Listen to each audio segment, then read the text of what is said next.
Before we dive into tonight's stories, don't forget to subscribe and leave a like. It helps the channel grow and lets the algorithm know you enjoy this type of storytelling.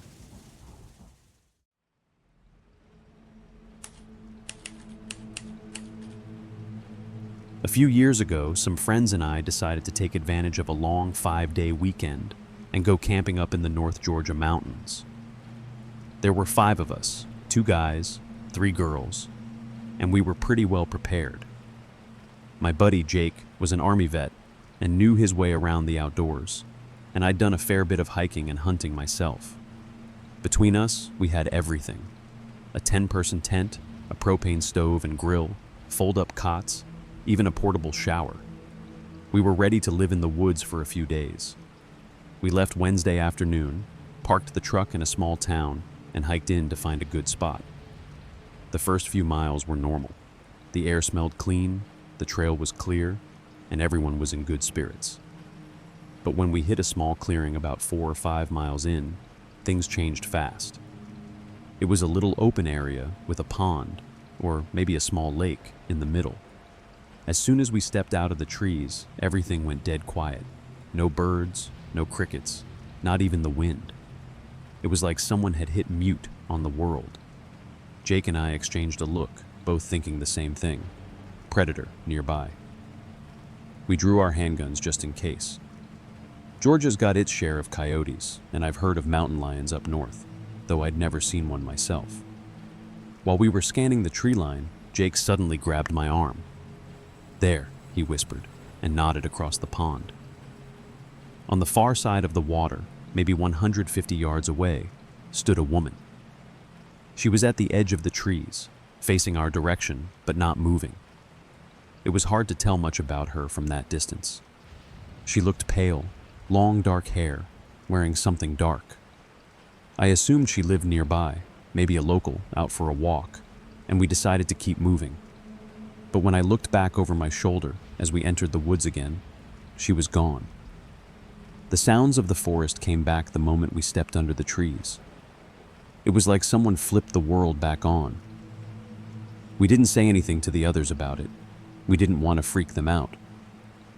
We hiked another couple miles before stopping to make camp. It was getting late, and we didn't want to be setting up in the dark. We got the tent up, got a fire going, cracked open some beers, and settled in. The vibe was good again. One of the girls, Jess, was someone I'd been flirting with for a while, and after a few beers she asked me to help her fix something in the tent. We went inside, started fooling around, and after a minute she froze. I asked what was wrong, and she whispered, "Listen." It just got really quiet. I hadn't noticed until she said it, but she was right. No insects, no wind, nothing. Just total silence. We got dressed fast and went back out to the fire. The others were laughing and talking like nothing was wrong. They joked that we took our time fixing the tent, and we laughed it off, but Jess and I kept looking around. The woods felt heavier somehow. The next morning, we found the propane stove had been turned on overnight and emptied the whole canister. None of us had touched it. We figured maybe someone bumped the knob, but it was weird. The second morning, some of our stuff was missing. A lantern that had been by the fire was gone. Jess's sweatshirt too. We assumed we'd misplaced them, but everyone looked uneasy. Later that day, we hiked upriver looking for a waterfall we'd read about online. It was a warm day, sun coming through the trees, everything normal, until suddenly it wasn't. The woods went dead silent again. Jake nudged me and pointed up toward the ridge next to the river. Through the trees, I saw her again. Same woman, same dark clothes, standing perfectly still. I couldn't tell if she was looking at us, but I could feel it. Jake told the girls he thought he saw a mountain lion and was going to scare it off. He climbed the hill, made a ton of noise, and came back about 10 minutes later. He said, "All good, it's gone."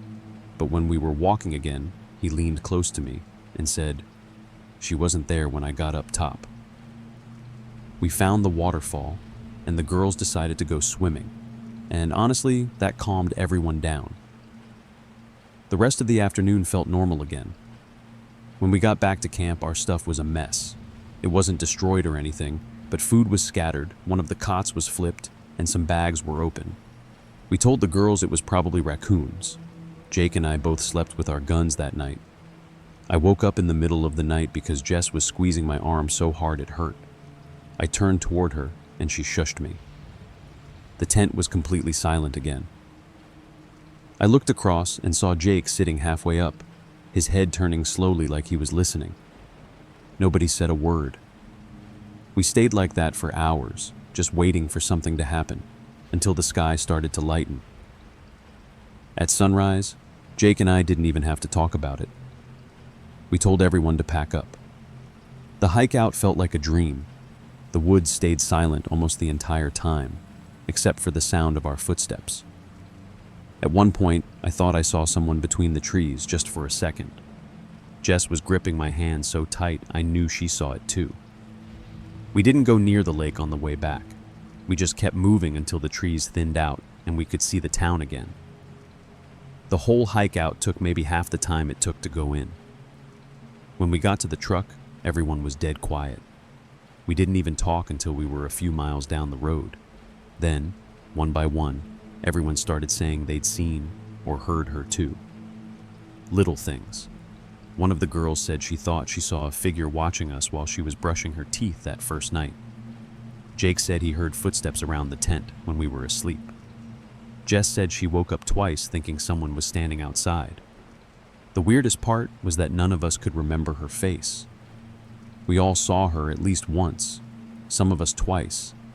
But if you asked any of us to describe her, it's like the details just slip away.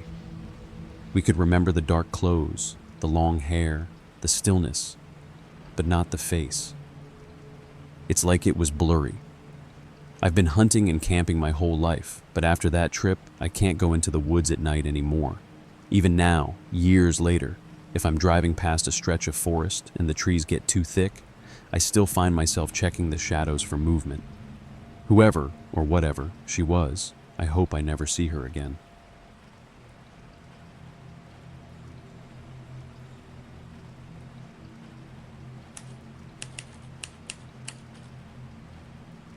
I work as a counselor at a summer camp, tucked deep in the woods of Southern California.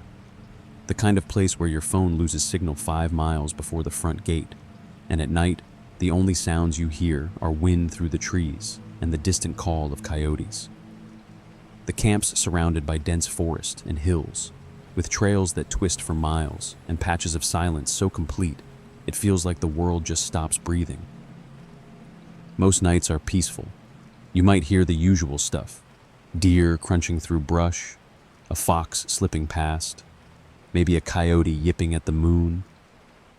Every once in a while, a mountain lion wanders near. The staff tells us not to panic if we see eyes glowing out there. Just keep calm and back away. But even without the animals, the place has this strange spiritual feel to it. There are old, half-collapsed stone structures along one trail, weird carvings on trees that nobody can trace, and a few cabins the directors never assign anymore because they're too far from the main camp. We joke that those are the haunted ones. It was mid-July when this happened. Hot days, cool nights, stars clear enough to see the Milky Way. I'd just finished lights out with my cabin and stepped outside to talk with another counselor, Mark, before turning in. It was quiet except for crickets and the low hum of the forest. Then out of nowhere, we hear screaming and footsteps pounding up the dirt path. My friend Sadie comes sprinting toward us with her entire cabin behind her. 12 teenage girls, all dressed in black, eyes wide, breathing hard. They look terrified. Sadie yells something about a ghost, says she'll meet me back at my cabin once the girls are settled. Then she and her kids disappear toward the bunkhouses. Now, Sadie's not the type to scare easy. She's one of those calm, outdoorsy types who handles everything like she's been through worse. Seeing her genuinely shaken was what got me. About half an hour later, she comes back, still pale, flashlight in hand. She tells me she'd taken her campers on a ninja night hike, something she did every summer. Have the girls wear black, sneak through the woods, whisper, practice moving quietly. Everything was fine until they reached one of the older trails that cuts close to the ridge. There's a stretch there where the trees crowd in so tight you barely see moonlight. That's when they heard it. At first it sounded like a child calling for help. Faint, far off. Just a single help drifting through the trees. Sadie thought maybe it was another cabin or some prank from the boys' side of camp. But then it came again. Same voice, same word, but warped, like it was echoing from a long tunnel. The girls froze. The next time it called, it sounded wrong. Not like a person, not even close. It still said help, but drawn out, like something was trying to imitate the sound of a child and failing. She said it turned metallic, distorted, like static wrapped around a scream. That's when they bolted. I probably should have told her to leave it alone, but we're counselors, right? If there's even a chance some kid's out there, we're supposed to check. So we grabbed flashlights and went back up the trail. The woods were dead quiet now. No insects, no wind. Just our boots crunching on the dirt and our lights bouncing off tree trunks. We reached the spot where she said they'd heard it, and right as we stopped, we heard something again. It wasn't faint this time. It echoed through the hills, a drawn-out wail that started like a cry for help and twisted mid-sound into something animal and broken. It didn't seem to come from any one direction. It was everywhere, behind us, above us, across the ridge. The forest swallowed it up and threw it back from every side. Sadie looked at me, her face white, and I swear for a second I thought she was about to cry. The sound came again, sharper and closer. The hair on my arm stood straight up. Whatever it wasn't a person. We ran. No plan, no talking, just pure instinct. The second we saw the camp lights through the trees, we didn't stop until we hit the main clearing. We told everyone who'd listen, other counselors, staff still awake, even the maintenance guy who just laughed and said, "Probably a bobcat." We didn't buy it. That night I barely slept. Every creak of the cabin made me jump. I kept thinking about that sound, how it started as a kid's voice, almost human, then twisted into something else, something that didn't belong in the woods or anywhere near it. The next morning, the camp director called a meeting. Everyone gathered in the dining hall while he stood up front, trying not to smile too much.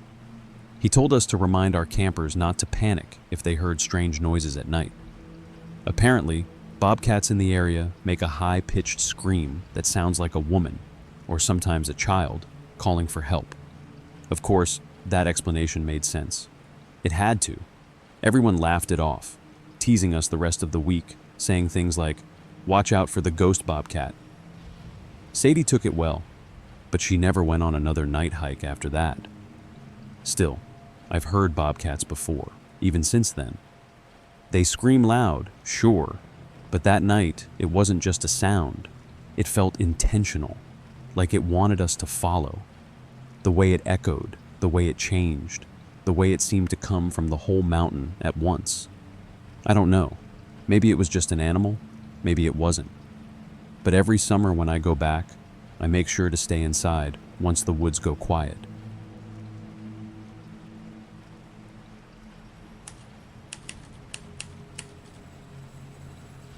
I used to live in a cabin outside a town so small you could blink and miss it. It had maybe 200 people total.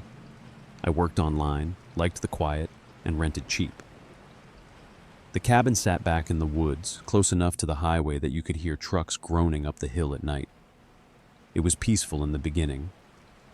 One afternoon I was walking my dog when 2 gunshots went off somewhere past the trees. Close, but not right on top of us. It was a hunting area, so I didn't think much of it. The dog flinched. I waited a few seconds, then we kept going. That kind of noise happens sometimes out there. A couple of days later, a pickup pulled into my drive. I didn't know anyone around, so a stranger stopping by felt strange right away. The man waved me over and said he was my neighbor. Out there, neighbor could mean someone living half a kilometer away or more. He asked if I'd heard the shots. I said yeah. He nodded and said his neighbor had been taking pot shots at his house over a land dispute. Didn't ask me to be a witness, didn't say he'd called police, just wanted to know if I'd heard. It felt off, like he was testing something. My dog was pawing at the ground when the guy suddenly walked over, calling her like he already knew her name. She's friendly but cautious, and she froze, watching him. He crouched, held his hand out, then just grabbed her by the collar and flipped her onto her back like he was trying to show off. She yelped and tried to squirm away. I told him to stop. He looked up and smiled, like it was some kind of lesson. "She just needs to learn who's boss," he said, patting her as she slipped away behind me. Then he stood and asked if I had any guns. I said no. His grin widened a little, like that was the answer he wanted. "I'm a great dog trainer," he said, brushing off his jeans. Then he asked if I could mow his lawn sometime. He said it in this weird, formal way. "Please ensure you bring your dog." The way he said it made my stomach drop. It wasn't just odd. It sounded like he meant something by it. After he drove off, I realized I just told a stranger that I lived alone, heard gunfire, and had no weapon. And for all I knew, he could have been the one firing that gun. Maybe he was checking who'd heard it. That wasn't the smartest decision by me. He started showing up again. Sometimes he'd idle at the end of my driveway for a while, then slowly back away. Sometimes he'd text, asking why I hadn't come over, repeating that I should bring the dog. I'd given him my number that first day without thinking. He started calling too, switching from friendly to irritated, like he was keeping score. One day I mentioned him at the little store in town, just trying to sound casual. The owners looked at each other and said his name before I even finished. They told me he'd lost his job, his wife, and most of his mind. He drank too much and people avoided him. They said he had a bad temper and no reason to hold it back. That night I couldn't sleep. Every sound outside felt directed at me. The cabin had windows on every wall except the bathroom. The forest was quiet, but the silence felt like pressure. I kept a knife on the nightstand and a can of bear spray by the bed, but it didn't make me feel any safer. He knew I had no gun. One night, my dog started growling. At first it was low, almost under her breath, then deeper. I didn't hear anything, but that didn't matter. Out there, silence didn't mean safety. Every room in that cabin had a window except the bathroom, and that suddenly felt important. I got up, grabbed the knife and the bear spray, and shut myself in there. I locked the door, sat on the cold floor, and just listened. Minutes dragged into hours. The dog stayed beside me, ears twitching at every creak of wood or rustle outside. I don't even remember falling asleep, but at some point I must have. I've never felt dread like that, just sitting there, waiting, and picturing that guy creeping through the trees with a shotgun, ready to make sure no one was left who might have heard what he did. It was pure, sick fear. I checked outside. No footprints I could be sure of, just flattened grass near the back of the cabin. Could have been a deer. Could have been anything. I kept telling myself that. But after that, every night felt like waiting for something. I'd catch myself checking the locks twice, moving furniture in front of the windows, even planning escape routes in my head. Fear does weird things. It makes you practical in the worst way. He left me voicemails saying things like, "Just wondering why you haven't stopped by," and "The grass is getting tall, thought your dog might like to run around." Every word made my skin crawl. I thought about calling the sheriff, but people said it took hours for them to come out that far. If he really was dangerous, reporting him might only make it worse. I figured invisibility was safer. Eventually, I broke the lease and moved a few kilometers away. The new place seemed better. Nice landlords, fenced yard, more open space. For a few days, I actually relaxed. Then I overheard them outside one morning, talking about my dog. Not like normal conversation, more like planning. They said they needed to make her part of their pack so she'd want to stay with them. After that, they started hand-feeding her when they thought I wasn't looking, smiling too much, whispering to her through the fence. It was too familiar, the same weird, creeping feeling that people in that town didn't understand boundaries. So one morning while they were at the market, I loaded everything into my old van. It had no insurance and an expired license. I didn't care. I got the dog in the front seat and drove until the trees thinned out and the radio finally found stations again. I didn't even stop for gas until I hit a bigger town. I never went back. The whole place felt like something rotten hidden under pretty scenery. It's been a while since then, but I still wake up some nights at the same time, she growled. The sound of trucks on a highway still makes me freeze. I keep a flashlight by the bed even in the city. People say fear fades after you leave the place that caused it, but sometimes it just follows you. And every time my dog's ears twitch in her sleep, I remember sitting in that windowless bathroom, gripping a can of spray and a dull knife, wondering if someone was already standing outside the glass.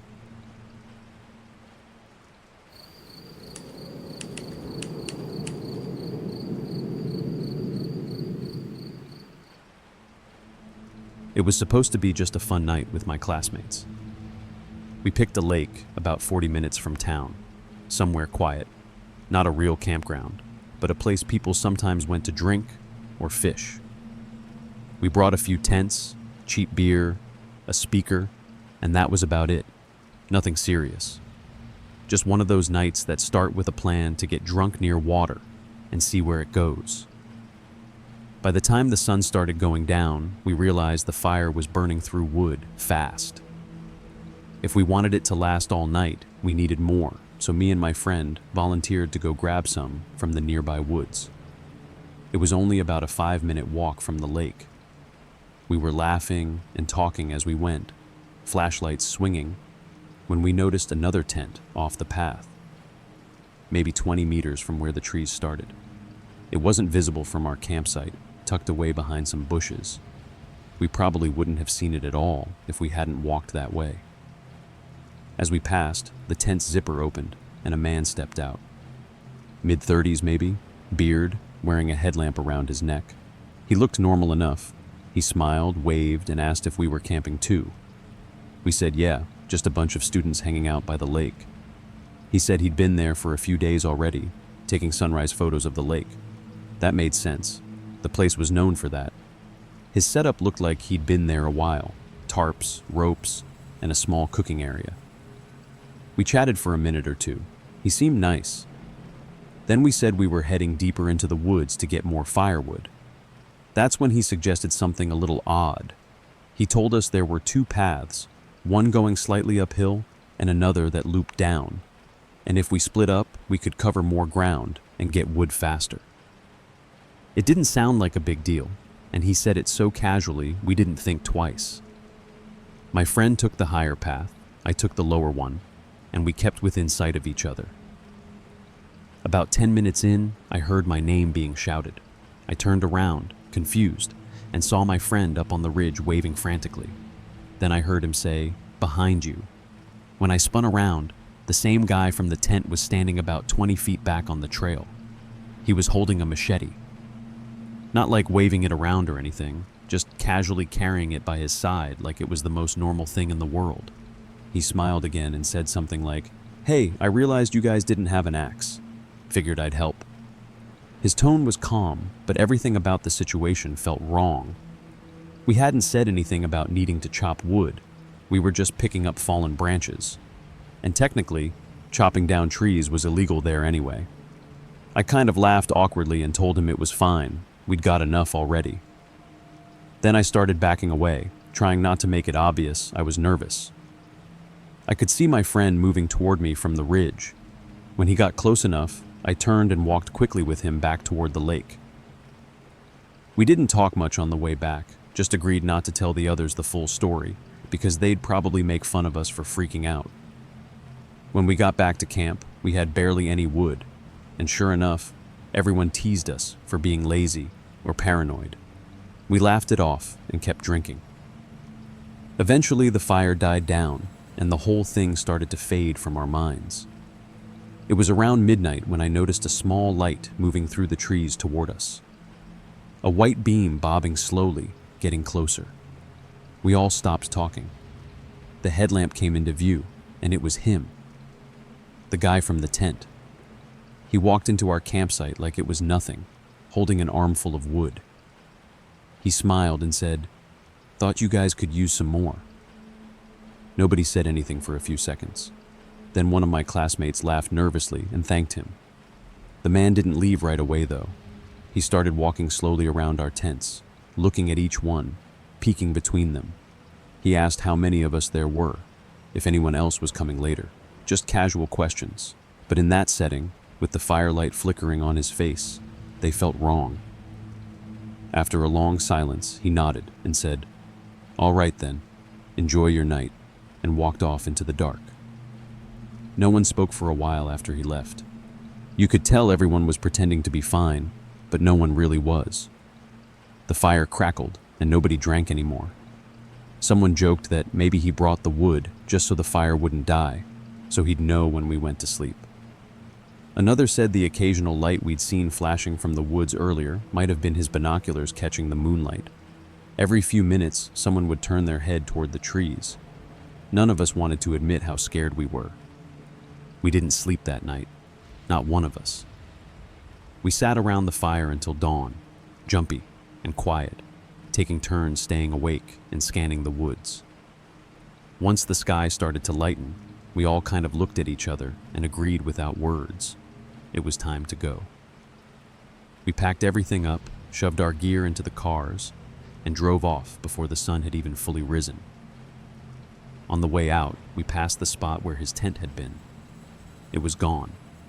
No sign of it, no tarps, no ropes, not even a patch of flattened grass. Just empty ground, like no one had ever been there. To this day, I don't know what his deal was. Maybe he was just a weird loner. Maybe he really did mean well. But every time I think about how fast he could have reached me on that trail, or how quietly he must have followed us back later that night, I get that same cold feeling in my stomach.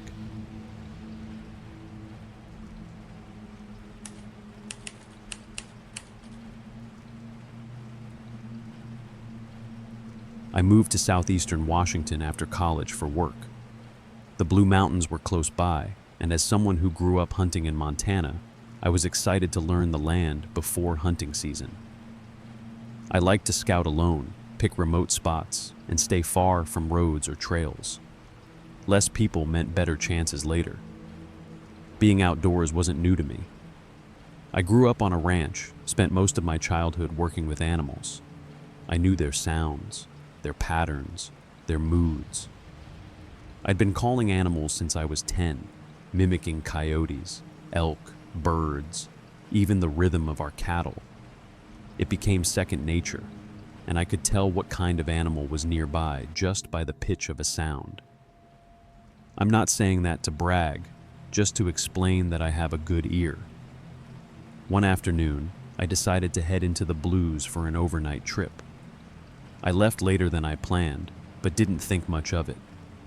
I hiked a couple miles in before dark, climbing a ridge until I found a flat enough spot to camp. It wasn't perfect, but I had a decent view of the valley and could see deer trails cutting across below. I set up my bivvy, ate a snack, and lay back as the light faded. I woke up around 1 a.m. with the worst headache I've ever had. It came in pulses, sharp bursts of pain that faded and then came back stronger. I lay there, trying to figure it out. I'd had plenty of water and food, so it wasn't dehydration. I wasn't cold. I wasn't hungry. The pain just kept coming in waves that felt like they were syncing with my heartbeat. After a while, I noticed something else. A sound. At first, I thought I was imagining it, or maybe it was wind moving through the trees. But there was no wind. Then I caught it again. A deep, drawn-out sound echoing from the slope above me. It had rhythm. It wasn't random. It was like a call. I've heard almost every kind of animal call you can imagine. But this didn't fit any pattern I knew. It was deep and hollow, like something big. It wasn't a growl or a scream, more like a long whooping tone that rolled down through the trees. It kept repeating, steady and deliberate, every 20 or 30 seconds. The longer I listened, the stranger it sounded. It wasn't an owl, not a coyote, not anything I could name. The air felt heavier with every call. I could almost feel it in my chest when the sound echoed. I told myself it had to be a bird, maybe something I'd never heard before. Washington had different wildlife than Montana, right? That made sense, except it didn't. The sound was too strong, too powerful, too deliberate. And once I realized that, I couldn't unhear it. The headache kept pounding, worse every time the sound came. It was like the noise was pushing against my skull. By around 2 in the morning, I couldn't take it anymore. I decided to pack up and head out. There was a logging road about 200 yards uphill from where I'd camped. It curved back toward the main road where my truck was parked. It would take longer to get back that way, but it was easier to follow in the dark. The problem was that the sound was coming from up that slope, exactly where I needed to go. I didn't like the idea, but I also didn't want to sit there all night with my head splitting open. So I grabbed my gear, unzipped my bivvy, and started climbing toward the road. The sound came again, closer this time. When I reached the road, I could hear it just above me, no more than a few hundred yards up. I started walking, flashlight off, just letting my eyes adjust. The moon was out and the road was pale enough to follow. My heart was hammering, and I remember trying to tell myself to stay calm, that I'd be fine once I got closer to the truck. Then I realized the sound was moving. Every time I took a few steps, it would echo again. Same distance, same direction, like something was pacing me. It stayed up the slope, just far enough that I couldn't see it. I could hear the faint crunch of brush, heavy steps that matched mine. If I stopped, it stopped. When I started again, it followed. At one point, I thought I saw movement between the trees, something tall slipping behind the branches. But when I aimed my light, there was nothing. Just silence and dark pine shadows. Then the sound came again, louder, echoing across the ridge. I kept walking. I didn't run, though I wanted to. The road was narrow, and I didn't want to trip in the dark. I just kept moving, one steady pace after another, with that call chasing me from the slope above. It followed me almost the entire way down the mountain. As I got lower, I noticed my headache easing. The pressure faded, my breathing steadied, and after a while, the sound stopped completely. 1 second it was there, the next it wasn't. The woods went back to being dead quiet. When I finally saw my truck headlights glinting through the trees, I almost laughed out loud from relief. I threw my pack in the bed, started the engine, and drove until I hit the highway. By the time I got home, it was close to 4 in the morning. I couldn't sleep, so I started looking up bird calls from Washington. Owls, loons, cranes, anything that could have made that noise. Nothing matched. Out of curiosity, I typed "unidentified animal call Washington" and started scrolling. That's when I saw someone mention Bigfoot whoops. I actually laughed. I don't believe in that kind of stuff. But then I clicked on one of the sound clips. It was exactly what I'd heard. Same pitch, same tone, same rhythm. I felt my stomach drop. I even grabbed one of my old mouth reeds and tried copying the sound. I nailed it almost immediately, and that somehow made it worse. It confirmed how clear that sound was in my head. I've been back to that area a few times since. I even hiked up the slope where I thought the sound had come from. It's thick up there, dense brush, wet soil. It's the kind of place where sound dies fast, not carries. I never heard that noise again, not even close. I still don't believe in Bigfoot. or anything supernatural for that matter. But I know what I heard that night. It wasn't a bird or a coyote, and it wasn't human. What gets to me isn't the sound itself, it's how it followed me. It never got closer, never tried to scare me off. It just moved when I did, step for step, like it wanted me to know it could. Every now and then, when I'm out hunting and the woods go quiet, I catch myself listening for it again. Not because I want to hear it, but because part of me thinks I will.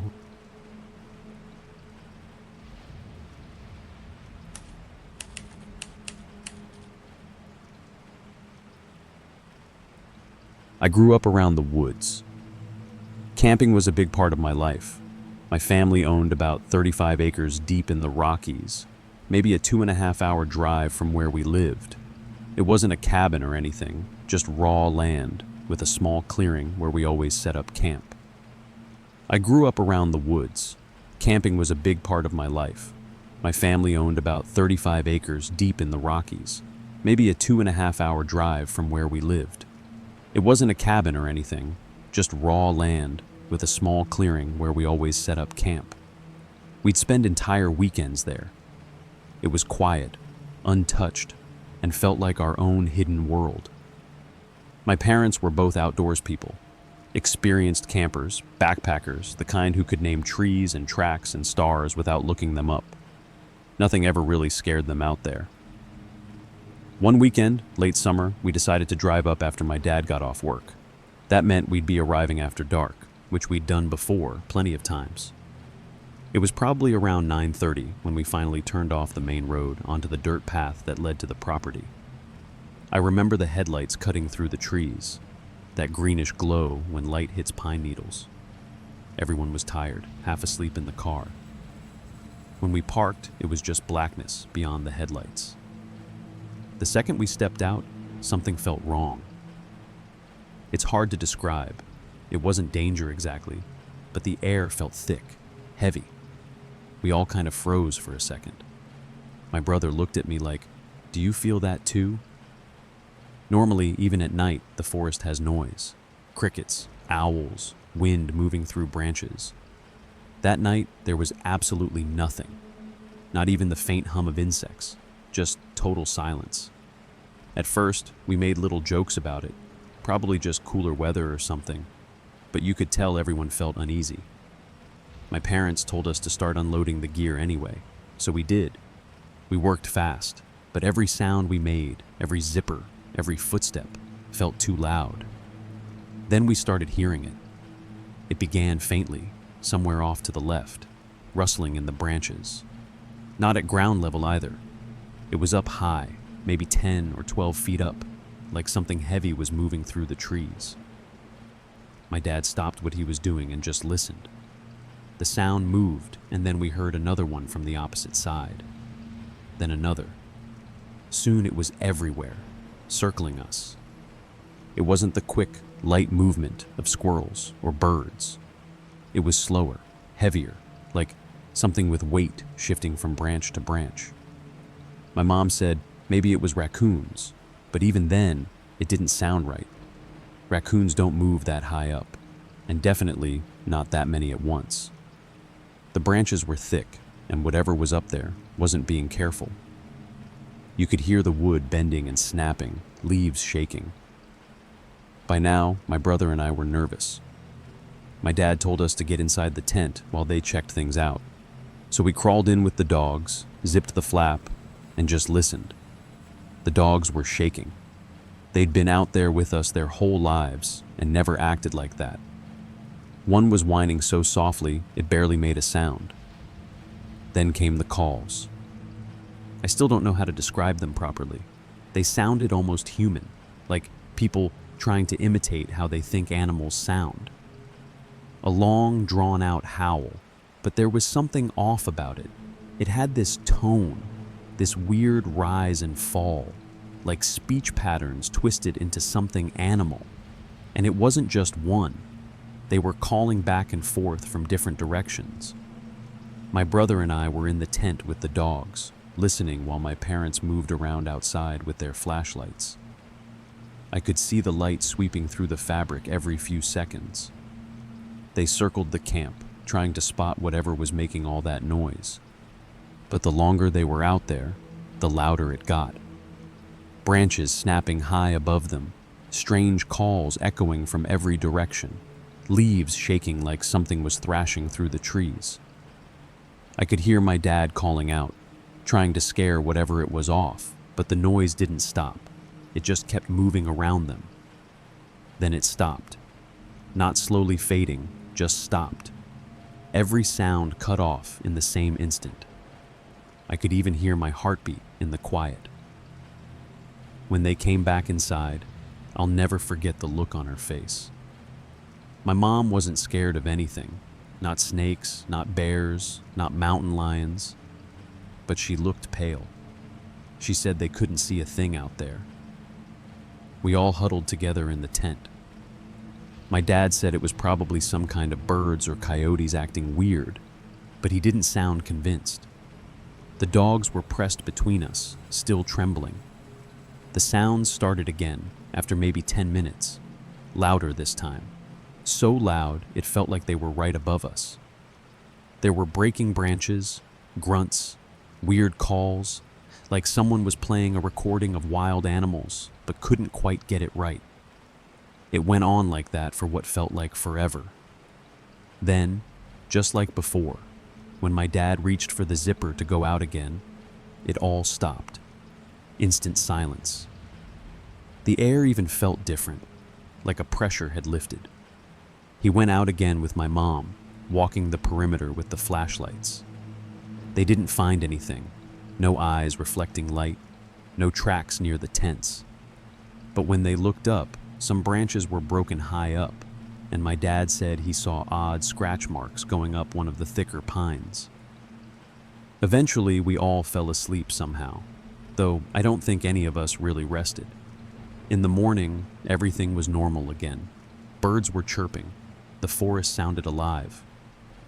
My dad walked around and showed my mom the branches and marks again, but even she had no explanation. We packed up early that day and went home. That night has stayed with me for years. We still bring it up sometimes, sitting around the table or a campfire, trying to make sense of it. My dad never really gives an explanation anymore. Back then, he said maybe it was some kind of animal behavior he hadn't seen before, but even he didn't sound like he believed it. My mom doesn't like talking about it at all. Whenever we mention it, she just says the woods don't always want us there, and changes the subject. I've camped in a lot of places since then, slept through storms, heard coyotes screaming at night, even had a bear sniff around my tent once. None of that ever felt like that night. And whatever was out there watching us, I still don't think it was an animal.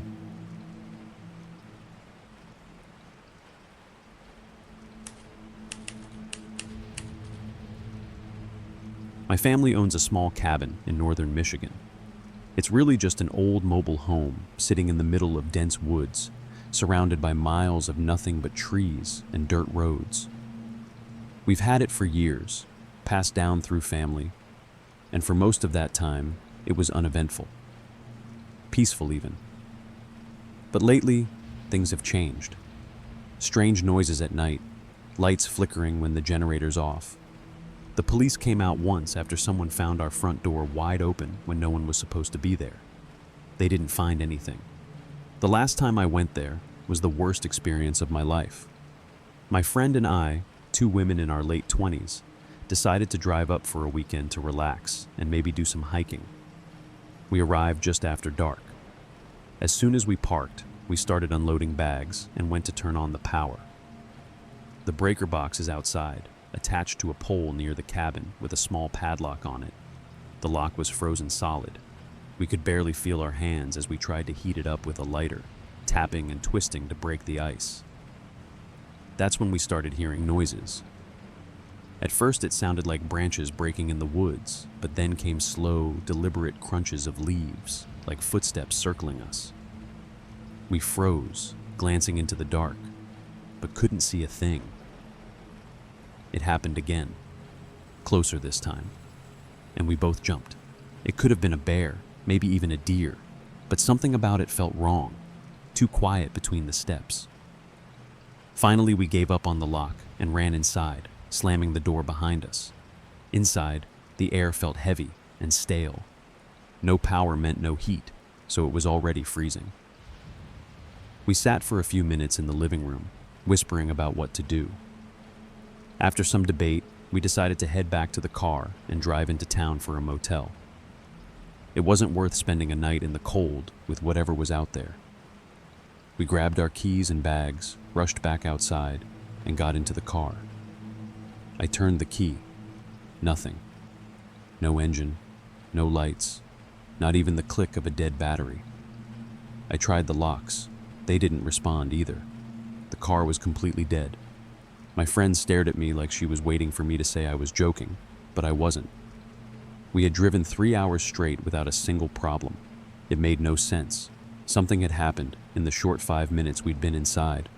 Panic started to set in. We were isolated, with 0 cell service and no electricity. I told her we needed to go back inside and think. We locked the door behind us and sat together in the dark, trying to stay calm. We decided to wait until morning. Once the sun was up, we'd walk until we found service or someone who could help. All we had to do was make it through the night. We talked quietly, mostly to distract ourselves, when suddenly there were 2 loud, sharp knocks on the back door. Not random tapping, clear, deliberate knocks. We both froze mid-sentence. The sound echoed through the small cabin and then stopped. No footsteps, no voices, just the sound of our own breathing. Neither of us moved. I kept waiting to hear someone try the handle or walk around to the front, but nothing happened. Minutes passed in silence. My friend whispered that maybe it was just the wind, but she didn't sound convinced. Then came another noise, a single hard bang against one of the side windows. The glass shook, but didn't break. We both screamed and covered our mouths. That one hit wasn't like an animal brushing against the cabin. Someone was outside, playing with us, and we had no way to defend ourselves. The thought that whoever it was might have tampered with my car made my stomach twist. They wanted us stuck here. They were waiting. We huddled in the living room, whispering plans we didn't believe in. We thought about trying to run, but where would we go? The woods were pitch black, and whoever was out there knew the terrain better than we did, so we stayed awake, sitting side by side with a kitchen knife on the coffee table, flinching every time another soft thud or knock came from the outside wall. It went on for hours, random hits on the siding, faint scraping near the doors. We never heard footsteps, just those sudden bursts of sound that made us jump every time. Eventually, the sky began to lighten through the windows. The knocking had stopped sometime before dawn. We waited another hour before we dared to go outside. The woods were quiet again. The frost on the ground was undisturbed, no footprints around the cabin, nothing. It was like the night had erased itself. The car still wouldn't start. I popped the hood, more out of desperation than logic, and that's when I saw it. The bolt that clamped the cable to the battery terminal was almost completely loosened. The nut was hanging on by a thread, 1 or 2 more turns, and it would have fallen off completely. Someone had done it on purpose. That explained everything. The car hadn't died. It had been disabled. That realization hit harder than the knocks. Someone had been watching us, waiting for us to go inside, then tampered with my car to keep us trapped. The knocking wasn't random. It was a game. Whoever it was wanted us scared. Maybe that was all they wanted, or maybe we were lucky they didn't take it further. We tightened the bolt, got the car started, and didn't even bother checking the rest of the cabin. We just left, driving until the trees thinned and our phones picked up a signal. I filed a report later, but there wasn't much to tell the police. No proof, no footprints, just a night of sounds in the dark and a loose bolt that shouldn't have been touched. I haven't gone back since. My parents still keep the place, though they don't visit much anymore. Sometimes I wonder if whoever was out there that night still watches from the woods, waiting for the next car to pull into the driveway after dark.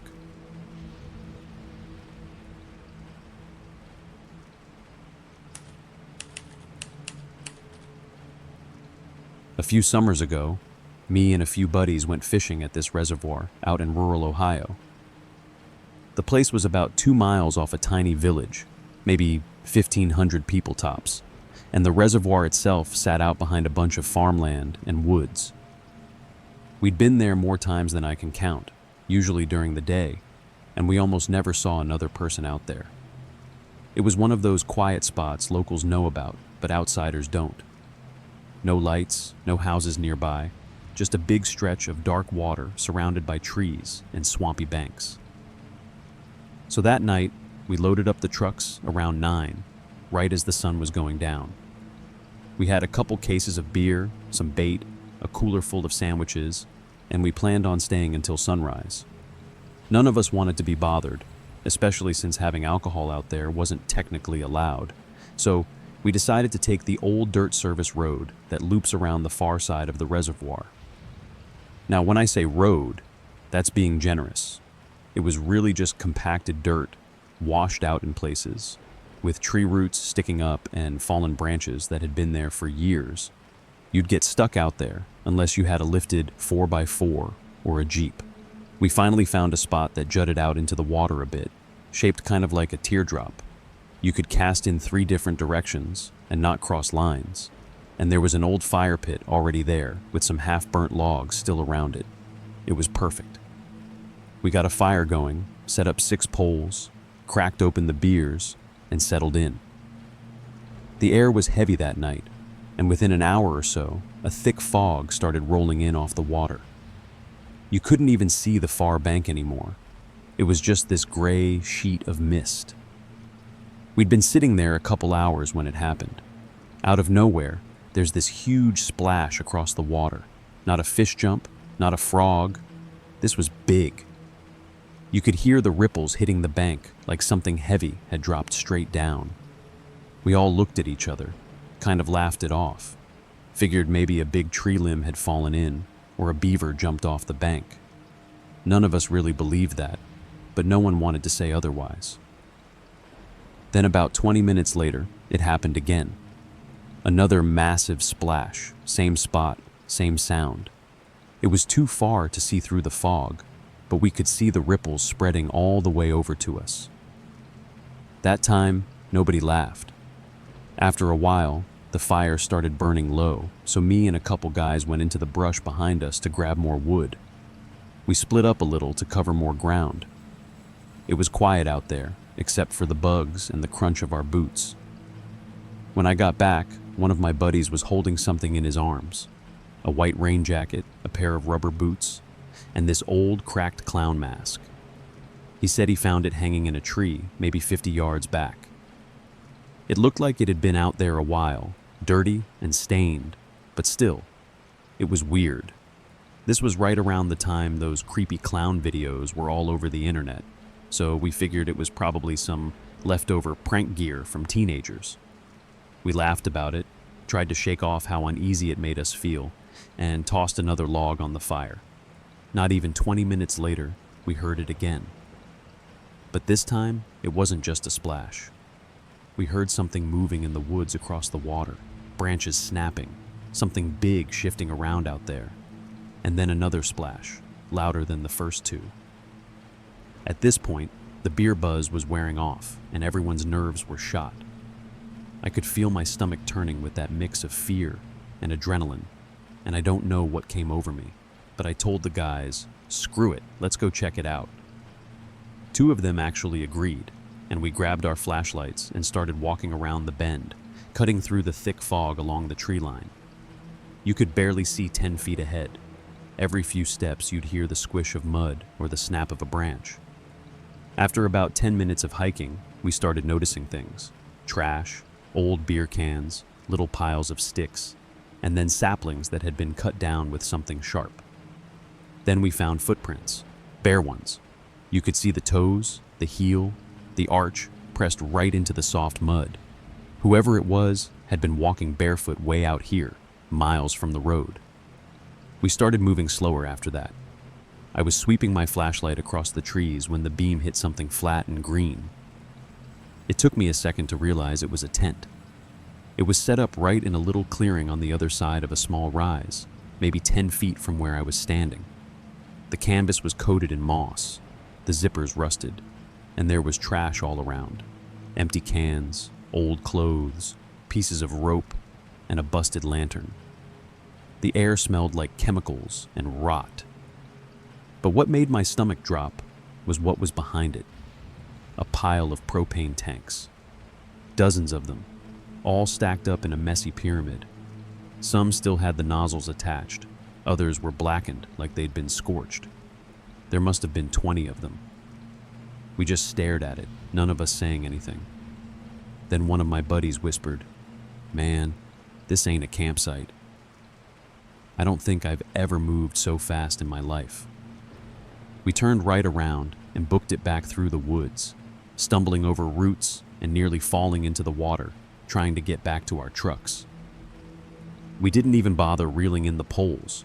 We just grabbed what we could, threw it into the beds, and started driving out. As we came back onto the main dirt road, my headlights caught a beat-up Toyota Camry coming toward us. It had 5 guys in it. They looked right at us as we passed, and every one of them was dead silent, just staring. I checked the mirror as we pulled away and saw their brake lights flick on. Then they turned down the same service road we'd just come from. We didn't say a word for the next 10 minutes. We just kept driving until we hit pavement again. Only when we got back to town did someone finally say what we were all thinking, that we'd just stumbled onto a meth lab out in the woods. It made perfect sense. The splashes we heard, probably the guy dumping chemicals into the lake to get rid of them. The clown mask, maybe something to scare off anyone who got too close. The footprints, the tent, the propane tanks, it all added up. What still gets me, though, is how close we were. Maybe 100 feet from that tent, walking around with flashlights, drunk, making noise. If whoever owned that operation had seen us, or if those guys in the Camry had shown up just a few minutes earlier, I don't think we'd have made it out of those woods.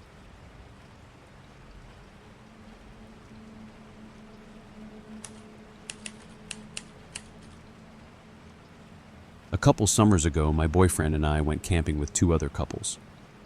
I decided to take them to one of my favorite spots, about 3 hours out of town, deep in the forest.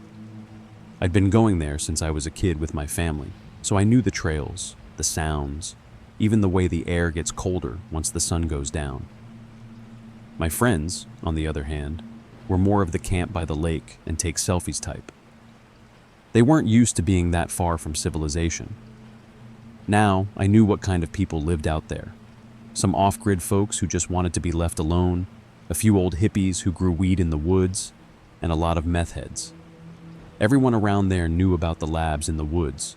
You mind your own business and you're fine. But my friends didn't know that.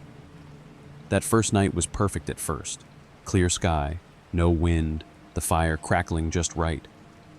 We'd eaten dinner, had a few drinks, and were sitting around laughing about stupid stuff when we heard it. A woman's voice cut through the quiet, faint at first, echoing between the trees as she called out for Marcus again and again. She sounded panicked, like she'd lost someone or was being chased. The thing that bothered me right away was the direction.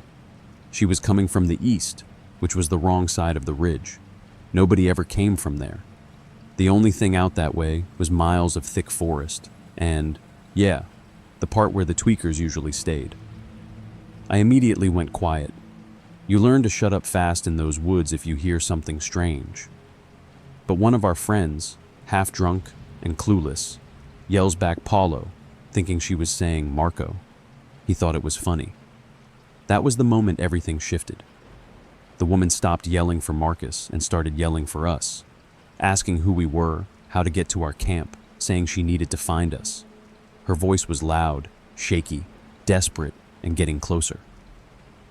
I whispered to everyone to stay quiet, hoping she'd just move along, but then she must have seen the glow from our fire. She started cussing at us, saying we were shining a bright light at her and blinding her. Which made no sense because the only light out there was the campfire, and even with that, we still couldn't see her through the trees. Then we heard a crash, branches breaking, something tumbling down the hill. She screamed again, furious, blaming us for it. At that point, I knew exactly what was happening. She wasn't lost. She was high, really high, probably tweaking hard, paranoid, and unpredictable. For the next 10 minutes, we listened to her stumbling closer, snapping twigs, mumbling, sometimes laughing to herself, then suddenly shouting again. The air felt heavy. Even the fire popped quieter. When she finally stepped into the light, everyone went dead silent. She looked awful, thin, dirty, twitching, eyes wide and glassy. She had no backpack, no flashlight, nothing. Just torn clothes and wild hair. She started talking nonstop, not really making sense, saying she needed food, a place to sleep, that she was so tired of the woods. Before we could even respond, she dropped right down next to us, like she'd just decided she was part of the group. Didn't ask, didn't care, just plopped down and started demanding things. Food, blankets, a place to lay down.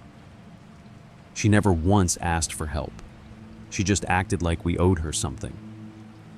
I wanted to help her, I really did, but something about her movements made my skin crawl. She kept twitching her jaw, scratching her neck, eyes darting around like she was seeing things that weren't there. My boyfriend stood up then.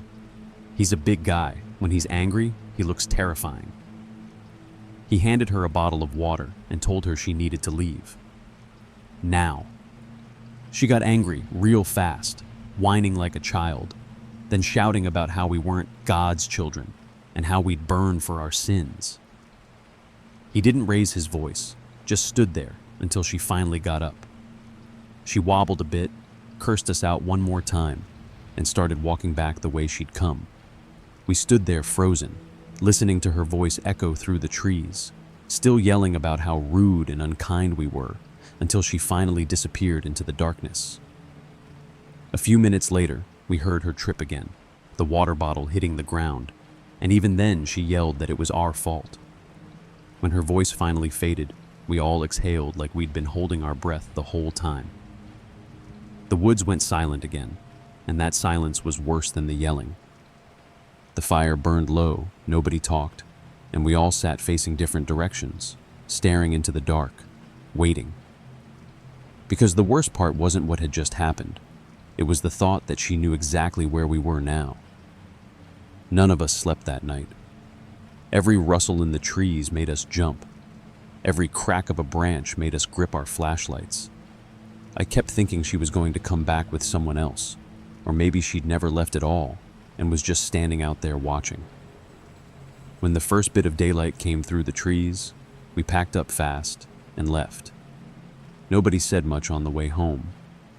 All I could think was how stupid it was for my friend to yell back.